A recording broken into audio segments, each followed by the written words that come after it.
हिंदी में यूपीएससी की तैयारी से संबंधित प्रोग्राम्स को देखने के लिए सब्सक्राइब करें स्टडी IQIAS हिंदी। नमस्कार, मैं ओम द्विवेदी स्वागत करता हूं आपका स्टडी IQIAS हिंदी के इस प्लेटफॉर्म पे। और आज हम जुड़े हैं यहां पर डिस्कस करने के लिए कि 2026 की स्ट्रेटजी क्या होगी।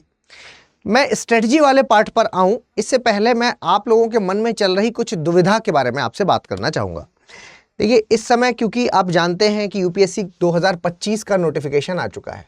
यूपीएससी 2025 का नोटिफिकेशन आ चुका है तो 25 वाले बच्चे हैं जो वो पूरी दिलो जान से तैयारी कर रहे हैं इसके लिए, इसमें कोई भी दुराहे नहीं है। कन्फ्यूजन्स हैं, बहुत ज़्यादा प्रेशर है, वो सारी चीज़ें हैं, उस पर हम अलग बात करेंगे। लेकिन आज हम 2026 के लिए जुड़े हैं। तो पहली चीज़ जो मेरे साथ लगातार हो रही है, जो लगातार बच्चे क्वेश्चंस पूछ रहे हैं, वो ये है कि सर 2026 मेरा टारगेट ईयर है। 2026 मेरा टारगेट ईयर है, तो अगर मेरा टारगेट ईयर 2026 है तो क्या मैं एक बार 2025 में पेपर दे के देख लूं, ताकि मुझे ये पता चल जाए कि पेपर आता कैसा है और मेरी आज की स्थिति कैसी है, ठीक है ना। तो हमारे साथ कुछ ऐसे बच्चे जिन्होंने पिछली साल एडमिशन लिया और वो अभी है जो वो ये चीज़ पूछ रहे हैं। तो मैं यहाँ पर आपको ये बात क्लैरिफाई करना चाहता हूँ कि देखिए, अपने दिमाग में इस चीज़ की क्लैरिटी रखिए कि भाई अटेम्प्ट आपको तभी देना है जब आपकी पूरी तैयारी हो जाए, ठीक है। अगर आपको लग रहा है कि आप तैयार हैं तभी आप अटेम्प्ट दें, अदरवाइज ना दें। तो सबसे पहली बात जो आपको ध्यान में रखनी है वो ये है कि अटेम्प्ट हमें बेकार नहीं करना है। अटेम्प्ट बेकार कभी भी नहीं करना है। अगर आपने 2026 के लिए प्लान किया था तो मेरे हिसाब से आपने स्ट्रेटजी भी वैसी ही बनाई होगी, तो वैसी ही स्ट्रेटजी बनाई थी तो अभी आपने तैयारी की नहीं होगी, ठीक है। तो जब आपने तैयारी की नहीं है तो फिर ये गलती नहीं करना है कि हम इसको देखने के लिए दे दें, है ना, देखने के लिए दे दें और अपने अटेम्प्ट को बेकार करें। तो ध्यान रखिए, देखने के लिए कोई अटेम्प्ट नहीं देगा। 2026 मतलब 2026। अब बहुत सारे नए बच्चे भी जुड़ते हैं। जो नए बच्चे होते हैं उनकी सबसे बड़ी समस्या ये होती है कि सर 2026 के लिए मैं प्लान करना चाहता हूं, तो क्या अभी से लेकर के अगर हम 2026 के बारे में बात करें तो क्या सर अब हमारे पास सफिशिएंट समय है, अभी कर लेना चाहिए, या 27 को टारगेट लेकर के चलना चाहिए, ठीक है। तो मैं यहां पर बता दूं कि देखिए, अगर आप 2026 के लिए चाहते हैं, 2026 के लिए चाहते हैं तो ये बिल्कुल परफेक्ट टाइम है। ये बिल्कुल परफेक्ट टाइम है। यूपीएससी की तैयारी में कितना समय लगता है, कितना नहीं लगता, इस पर मैं आऊं, इस पॉइंट पर। तो इससे पहले मैं आपको ये बता दूंगा कि आपको क्या क्या करना चाहिए। आपने तो ये सुना ही होगा कि सर 1 साल का समय लगता है। तो मैं यहाँ पर आपको बताऊं, देखो, एक कम पड़ जाता है, एक में खिंच जाता है मामला, लेकिन हाँ 1.5 साल अगर आपके पास है तो आप बहुत आसानी से सारी चीज़ें कर लेते हैं। तो पहले तो ये सवाल उठता है कि हमें सर करना क्या क्या होता है। तो जो बिल्कुल जीरो पर है स्टूडेंट, उसके लिए मैं यहाँ पर बताना चाहूँगा। देखो, सबसे पहले आप एक काम कीजिए। सबसे पहले आप सिलेबस को डाउनलोड कीजिए, ठीक है। इस तैयारी में बहुत सारे ऐसे स्टूडेंट्स आ जाते हैं जो एडमिशन लेने के बाद ये चीज़ पूछते हैं कि सर प्री किस स्तर पर आता है, क्या उसमें MCQs आते हैं और मेंस में भी MCQs आते हैं क्या, ऐसी चीज़ें पूछते हैं, ठीक है। तो ये क्या है, एक बहुत नादानी वाली बात हो जाती है। ऐसा नहीं करना है आपको। पहले होमवर्क करके आइए, उसके बाद आगे बढ़िए, ठीक है। एडमिशन ले रहे हैं तो भरोसा जताइए, मतलब आपको अपने ऊपर कॉन्फिडेंस होना चाहिए, है ना। और जिसके साथ आप जुड़ रहे हैं, अगर आप स्टडी IQ के साथ जुड़ रहे हैं तो स्टडी IQ पे फिर आपको भरोसा करना होगा, ठीक है। तो समझिए पूरी चीज़ें होती क्या है। तो पहले तो आप सिलेबस डाउनलोड कीजिए और सिलेबस में आप देखिए कि भाई इस एग्ज़ाम की स्थिति क्या है। तो देखो, इस एग्ज़ाम में एक प्री का एग्ज़ाम होगा, एक होगा मेंस का एग्ज़ाम और एक होगा आपका इंटरव्यू, ठीक है। इंटरव्यू मैं मोटा मोटा आपको बता देता हूं जिससे कि आपको कोई भी परेशानी ना हो। देखो, ये होता है बेटा MCQ बेस्ड, और मेंस वाला एग्जाम है जो ये आपको लिखना होगा, यहां पर आपको लिखना होगा, ठीक है। यहां पर आपको लिखना होगा। और इंटरव्यू आप समझते ही हैं, इसको हम बेसिकली इंटरव्यू ना कह करके पर्सनैलिटी टेस्ट इसको यूपीएससी कहता है। क्या बोलता है? Personality test. इसको पर्सनैलिटी टेस्ट कहा जाता है, ठीक है। तो देखो बेटा, ये वाला जो एग्जाम है, प्री वाला जो एग्जाम है, ध्यान रखिए इसको, ये एक तरह का क्वालिफाइंग एग्जाम है। क्वालिफाइंग में क्यों बोल रहा हूं? क्वालिफाइंग में इसलिए बोल रहा हूं क्योंकि इस पूरे एग्जाम में, इन तीनों चरणों में ये एक ऐसा चरण है जिसके मार्क्स टोटल में काउंट नहीं होते हैं। यहां आप पास जब तक होंगे नहीं तब तक आप यहां पहुंचेंगे नहीं, और यहां पहुंचने के बाद इन दोनों के मार्क्स तो जुड़ेंगे, लेकिन इसके मार्क्स जुड़ेंगे नहीं, तो इस लिहाज से मैं इसको क्वालिफाइंग कह रहा हूं। ठीक है, तो प्री है जो वो एमसीक्यू बेस्ड होगा और क्वालिफाइंग नेचर का होगा। क्वालिफाई अगर आप प्री करेंगे तभी आप आगे जा पाएंगे, और फिर उसके बाद आपको मेंस और इंटरव्यू में दोनों में पास होना होगा।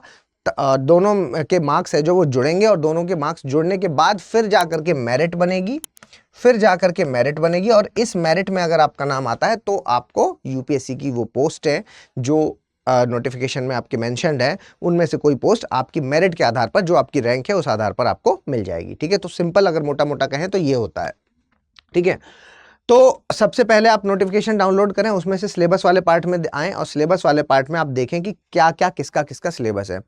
प्री बहुत ज़्यादा ओपन करके यूपीएससी नहीं बताता है कि क्या सिलेबस है, तो इस आधार पर हमें मेंस की ही तैयारी करनी होती है। ठीक है, तो दूसरा सवाल जो बच्चों के मन में आता है वो यही है कि सर पहले एक काम करते हैं, प्री की तैयारी कर लेते हैं, बाद में फिर हम मेंस की तैयारी करेंगे, और फिर बाद में इंटरव्यू की तैयारी करेंगे। ठीक है, तो देखो बेटा, ये हो जाता है गलत, ऐसा नहीं करना है। प्री की कोई अलग से तैयारी हो ही नहीं सकती। अगर कोई आपको कह रहा है कि सिर्फ प्री करा देंगे डायरेक्ट, है ना, आपने कुछ भी नहीं पढ़ा लेकिन हम फिर भी आपका सिर्फ प्री पढ़ा करके आपको पास करा देंगे, तो वो गलत कह रहा है, वो आपके साथ कहीं ना कहीं धोखा कर रहा है ना। हाँ, आपने एक बार पूरा सिलेबस कर रखा है, फिर प्री की तैयारी की करवाई जा सकती है आपके साथ, लेकिन ऐसा नहीं करवाया जा सकता कि सिर्फ आपको प्री पढ़ा करके आपसे प्री को उम्मीद की जाए कि आप प्री पास कर लेंगे। आप पास ही नहीं कर पाएंगे उसको।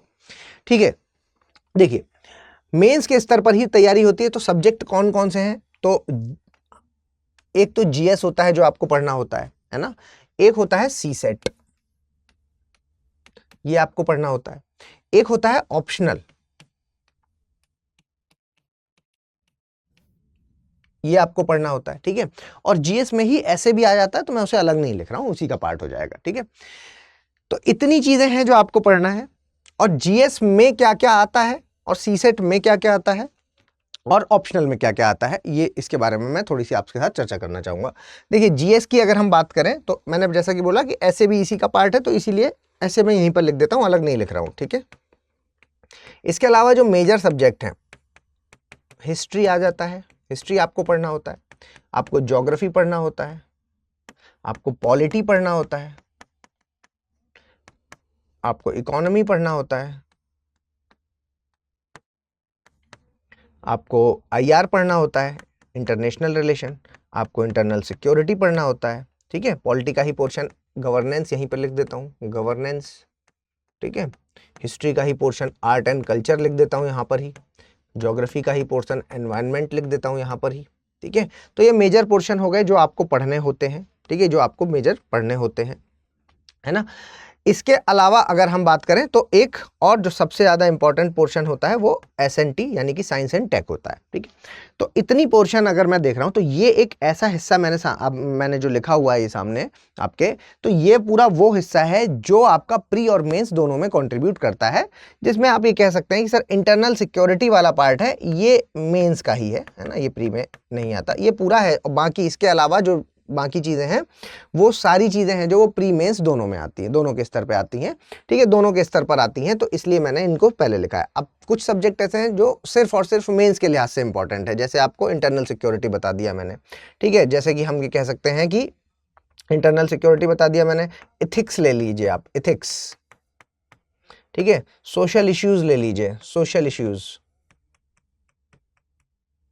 ठीक है, ये छोटे छोटे सब्जेक्ट्स हैं और ये सिर्फ और सिर्फ आपके मेंस वाले पोर्शन में आते हैं। ठीक है, गवर्नेंस वाला पोर्शन हो गया, ये भी मेंस के स्तर पर पूछा जाता है। तो यानी कि मैं आपको क्या बताना चाहता हूं, मैं आपको ये बताना चाहता हूं कि यहाँ पर जो मेजर सब्जेक्ट लिखे हैं, है ना, जो आपको लिखे हैं 1 2 3 4, इसको भी ले लेते हैं क्योंकि इसी को मैं साथ में करंट के साथ जोड़ देता हूँ। ठीक है, करंट अफेयर्स इसी के जोड़ देता हूँ, और एक साइंस एंड टेक।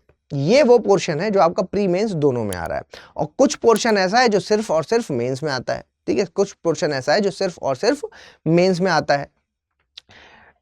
तो इस लिहाज से हमें जीएस को कंप्लीटली तैयार करना होता है। तो आप प्री और मेंस दोनों के हिसाब से जब पढ़ते हैं तब जाकर के ये प्री मतलब तब जाकर के आपको आपके लिए एक तरीके से जीएस है जो वो तैयार होता है। ठीक है, तो जीएस तैयार होता है और ऐसा नहीं हो सकता कि इसमें सिर्फ कोई ये बता दे कि सिर्फ प्री के हिसाब से पढ़ा दिया जाए। नहीं, आपको कंप्लीट यहाँ पर तैयार करना होता है।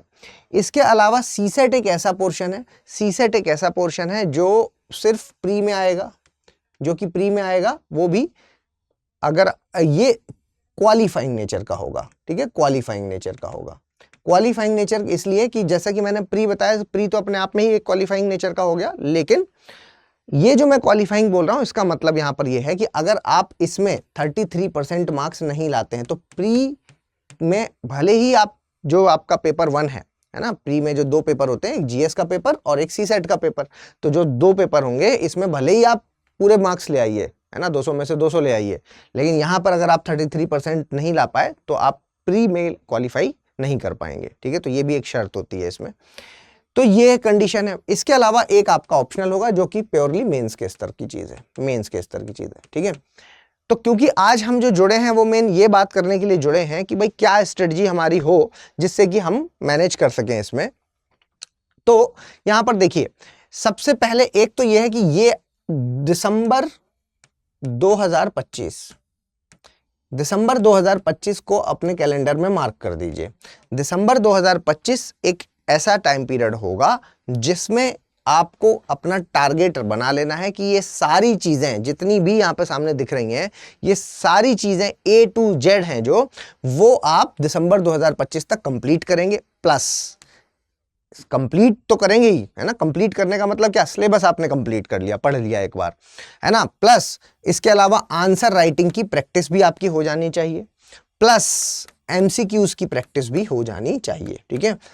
ये वो पोर्शन है जो आपको पास कराता है। बाकी सारी चीजें तो ठीक है, पढ़ते तो आप पूरी साल रहेंगे ही रहेंगे, लेकिन जो पास कराएगा वो यही वाला पोर्शन है। तो ये अलग से नहीं होगा कि पहले मैं इसको कंप्लीट करूंगा, फिर उसके बाद मैं आंसर राइटिंग करूंगा, फिर उसके बाद मैं एमसीक्यूज प्रैक्टिस करूंगा, नहीं, ये भी साथ साथ चलेगा, ठीक है। तो डेली बेसिस पर आपको ये चीजें करनी होंगी, क्योंकि देखिए जैसे सब्जेक्ट होता है ना, हिंदी हो गया, इंग्लिश हो गया, क्योंकि एक और चीज मैं बता दूं आपको, मेंस के स्तर पर भी एक क्वालिफाइंग पेपर होते हैं, हिंदी और इंग्लिश, ठीक है। इसीलिए मैंने कहा कि सिलेबस डाउनलोड करके पहले उसको पढ़ लीजिए, हिंदी और इंग्लिश। हिंदी में क्यों बोल रहा हूँ, इंग्लिश तो ऐसा है कि ये कंपलसरी है, ये मैंने यूट्यूब पर करा भी रखा है, आप वहां से देख सकते हैं, ठीक है। हिंदी में क्यों बोल रहा हूँ, क्योंकि आप लोग हिंदी वाले चैनल पर हैं तो मैं मान के चल रहा हूँ कि आप लोग हिंदी भाषी हैं, वरना इस पे एक पेपर आपको चॉइस है आपके पास, है ना, कि आप कोई सा भी जो लैंग्वेज पेपर है वो चूज कर सकते हैं, कोई भी लैंग्वेज पेपर आप चूज कर सकते हैं जो भी हमारे 8th शेड्यूल में मेंशन्ड है, जो भी भाषाएं हमारे 8th शेड्यूल में मेंशन है उन भाषाओं में से, ठीक है। तो जनरली आप हिंदी ही रखेंगे, तो इसलिए मैंने हिंदी लिख दिया। तो ये भी एक क्वालिफाइंग होता है, लेकिन ये मेंस के स्तर पर क्वालिफाइंग पेपर होगा, ठीक है। बाकी ये सारी चीजें आपको कब तक करनी है, ये सारी चीजें आपको दिसंबर 2025 तक करनी है, 2025 तक करनी है। आंसर राइटिंग भी करनी है, एमसीक्यूज की प्रैक्टिस भी करनी है, टेस्ट सीरीज भी आपको अलग अलग लगानी होंगी, ठीक है। तो इतनी सारी चीजें आपको सब कुछ करना होगा, तब जाकर के आप यूपीएससी के लिए एलिजिबल होंगे। एलिजिबल कहने का मतलब क्या है, रियल में एलिजिबल, है ना। भले ही आपकी मार्कशीट में आप एलिजिबल हो जाएंगे, लेकिन पास होने के लिए एलिजिबल आप तब होंगे जब दिसंबर 2025 तक आप इसको कर लेंगे। तो बिल्कुल सही समय ये अभी हो जाता है। क्यों? क्योंकि देखो ऑप्शनल है जो, ये अपने आप में 5 महीने, 4 से 5 महीने आप ले लीजिए, है ना। तो स्टूडेंट को करते करते 6 महीने लग जाते हैं इसमें, और 1 साल का अपना जीएस वाला पोर्शन। तो इसलिए जब आप दोनों चीजें, क्योंकि करनी तो दोनों ही चीजें पड़ेंगी तब जाकर के ही पास हो पाएंगे। इसके बाद हम क्या करेंगे, देखो दिसंबर 2025 तक आपने सब कुछ कंप्लीट किया। उसके बाद जनवरी से लेकर के मई तक, ये 2026 में, इसमें सिर्फ और सिर्फ चलेगा आपका रिवीजन प्लस प्री की प्रैक्टिस, ठीक है। और जब प्री पास करेंगे तब जाकर के फिर मेंस की प्रैक्टिस। तो ये स्ट्रेटजी होनी चाहिए कि सर पहले कंप्लीट करेंगे, कंप्लीट करने के बाद उसी दौरान भी सारी चीजें थोड़ी थोड़ी करते रहेंगे। जैसे डेली बेसिस पर एक आंसर राइटिंग, एक आंसर डेली, मिनिमम एक आंसर, ठीक है। एक आंसर हम डेली लिखेंगे। एमसीक्यूज हैं जो, वो हम कम से कम 10 से 20 डेली लगाएंगे। तो ये चीजें आप लगातार भी करते रहेंगे, लेकिन जब जनवरी आ जाएगा तो फिर आप सिर्फ प्री के लिए फोकस हो जाएंगे, और फिर उसके बाद मई तक आप प्री के लिए पूरी तरीके से फोकस करेंगे, जिसमें रिवीजन और प्री की प्रैक्टिस करेंगे, एमसीक्यूज की प्रैक्टिस करेंगे, ठीक है।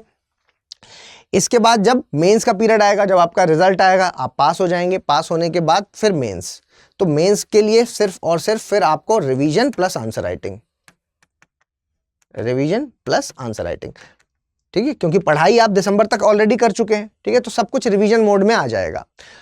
जो स्टूडेंट ऐसा नहीं करेगा, लेट करेगा, बाद में करेगा, ऐसा नहीं है कि वो नहीं कर पाएगा, वो भी कर लेगा, लेकिन फिर उसको स्ट्रेच करना पड़ेगा, है ना, बहुत ज़्यादा उसको पढ़ना पड़ेगा, बहुत ज़्यादा तनाव में रहना पड़ेगा। देखिए, जितना ज़्यादा आपके पास समय होगा उतना ही आप आसानी से सहज तरीके से धीमे धीमे अपनी पढ़ाई को कंप्लीट कर लेंगे, ठीक है। तो ये चीज़ आपको यहाँ पर ध्यान देना है। कैसे करेंगे इसके लिए मैं आपको यहाँ पर बता दूं। देखिए, स्टडी आईक्यू की वेबसाइट पर जाइए। स्टडी आईक्यू की वेबसाइट पर आप जाएंगे तो आप यहाँ पर जाके हिंदी वाले बैचेस को जब खोलेंगे तो आपको 2026 का बैच मिलेगा। आप इसको टच करेंगे तो ये यहाँ पर पीडीएफ मिल जाएगी आपको, ठीक है। तो पीडीएफ जरूर पढ़ लीजिए। देखिए, पीडीएफ को 2026 के लिए प्रतिज्ञा बैच है। ये प्रतिज्ञा बैच में हम लोगों ने आपके लिए एक सुविधा दी है कि भाई इसमें अगर आप एडमिशन लेंगे तो उसके लिए आपको सारी फीस रिफंड हो जाएगी, सारी फीस वापस हो जाएगी अगर आप प्री पास कर लेते हैं तो, ठीक है। दूसरी चीज क्या है कि 11,000 रुपए आपको जीतने का मौका मिलेगा अगर इनकेस आप रैंक 1 लाते हैं तो। रैंक 1 आप लाएंगे तो 11,000 रुपए आप जीत सकते हैं, ठीक है। तो ये 2 सुविधाएं भी आपके लिए मौजूद हैं। बाकी आपको सारी सुविधाएं यहां पर मिल जाएंगी, ये देखिए, ठीक है। वही चीज जो मैंने आपको बताया, वो सारी चीजें, रोड मैप आप देख लीजिए कि किस तरीके से करेंगे, ये देखो, है ना। जीएस का पूरा फाउंडेशन हम करा देंगे, ठीक है। फाउंडेशन लाइव क्लास के माध्यम से हो जाएगा। एसआईपी जब आप पूरा कंप्लीट कर चुके होंगे तो फिर अब आप एसआईपी में आ जाएंगे, मतलब प्री पर फोकस हो जाएंगे, है ना, सिर्फ और सिर्फ प्री के लिए पढ़ाई करेंगे। फिर एमआरपी, जैसे प्री पास कर लेंगे तो एक और सुविधा आपके लिए मिलेगी, क्या, फिर आपको यहाँ बुला लिया जाएगा और यहीं रह करके सारी तैयारी करनी है। किताब, कॉपी, खाना पीना, हर एक चीज का रहना, मतलब हर एक चीज का खर्च स्टडी आईक्यू वहन करेगा। तो एमआरपी मेंस रेजिडेंशियल प्रोग्राम है और यहीं पर आपको मेंटर्स दिए जाएंगे जिसके साथ मिल करके आप मेंस की आंसर राइटिंग करेंगे। और उसके बाद इंटरव्यू गाइडेंस प्रोग्राम है जिसके तहत आप इंटरव्यू की सारी तैयारी यहां पर ही रह करके करेंगे, ठीक है। तो ये सारी चीजें हैं जो वो इसमें शामिल है। मतलब ये हमारा P2I बैच है, कहीं पर भी परेशान होने की जरूरत नहीं है, ठीक है। हर चीज इसमें मौजूद है, ठीक है। कैसे होगी, क्या होगी, कब से कब तक कौन सा सब्जेक्ट चलेगा, कौन पढ़ाएगा, वो सारी चीज़ें देखिए यहाँ पर मेंशन्ड है, ठीक है। वो सारी चीज़ें यहाँ पर मेंशन्ड है। आप इसको देख लीजिए कि कब कौन सा सब्जेक्ट होगा, कौन से टीचर पढ़ाएंगे, है ना। आपको मैं हमारी टीम भी दिखा देता हूँ, है ना, मैं आपको हमारी टीम भी दिखा देता हूँ कि भाई कौन पढ़ाएगा आपको। वैसे तो नाम उसमें मेंशन्ड है, ठीक है, नाम है उसमें मेंशन्ड है। और ये हमारी टीम है, ठीक है। ये हमारी टीम है जिसमें से अगर कोई ऐसा है जिसको मतलब कोई ऐसा चेहरा आपको दिख रहा है जिसको आप नहीं पहचानते, नहीं जानते हैं, तो उनके लेक्चर जाकर के यूट्यूब में देख सकते हैं, सब मौजूद हैं, ठीक है। तो ये चीज़ें हैं। इसके अलावा एक और चीज़ आपको मिलती है, हैंड रिटन नोट्स भी दे दिए जाते हैं। अगर नोट्स बनाने में कोई प्रॉब्लम है तो हैंड रिटन नोट्स ये बहुत ज़्यादा इंपॉर्टेंट हो जाता है, रिवीजन के पॉइंट ऑफ व्यू से काफ़ी ज़्यादा इंपॉर्टेंट पॉइंट हो जाता है, ठीक है। तो ध्यान रखें इस चीज़ के बारे में भी कि ये भी आपको मिल जाएगा। एडमिशन लेने में आपको जो ध्यान रखना है वो क्या रखना है, कोई भी अगर स्टडी आईक्यू का आप कोर्स लेते हैं तो रिपब्लिक डे सेल है जो वो हमारी एक्सटेंड हो गई है 31 जनवरी तक के लिए, सभी कोर्सेज पर है। तो टेंशन लेने की जरूरत नहीं, कुछ भी आप अगर आप लेते हैं ऑल कोर्सेज पर 31 जनवरी, जो कि आज का दिन, आज लास्ट डेट है, इसलिए मैं आपको ये बता रहा हूं। अगर आप एडमिशन लेना चाहते हैं तो ओम लाइव कोड का इस्तेमाल करें, है ना, ये कोड है। अगर आप ये डालेंगे OMLIVE लाइव, क्यों, क्योंकि ये सब लाइव क्लासेस होंगी और ओम मेरा नाम है, ठीक है। तो ओम लाइव कोड का इस्तेमाल करेंगे तो आपको सबसे ज़्यादा डिस्काउंट मिल जाएगा। मैक्सिमम डिस्काउंट जो स्टडी आईक्यू में मिल सकता है वो डिस्काउंट आपको इस कोड से मिल जाएगा, ठीक है। चलिए, तो ये सारी चीज़ें थी जो मैं आपके साथ डिस्कस करना चाहता था। जल्दी मिलेंगे बैच में। मैं आशा करता हूँ आप सभी लोगों को काफ़ी कुछ डाउट्स आपके क्लियर होंगे। इसके अलावा और भी अगर आप कुछ डाउट आपके दिमाग में आता है तो आप फ़ोन करके हमारी टीम से कनेक्ट कर सकते हैं, या आप मेरे साथ टेलीग्राम पर भी कनेक्ट कर सकते हैं। टेलीग्राम आईडी मेरी क्या है भाई, टेलीग्राम आईडी है मेरी, आप सर्च करेंगे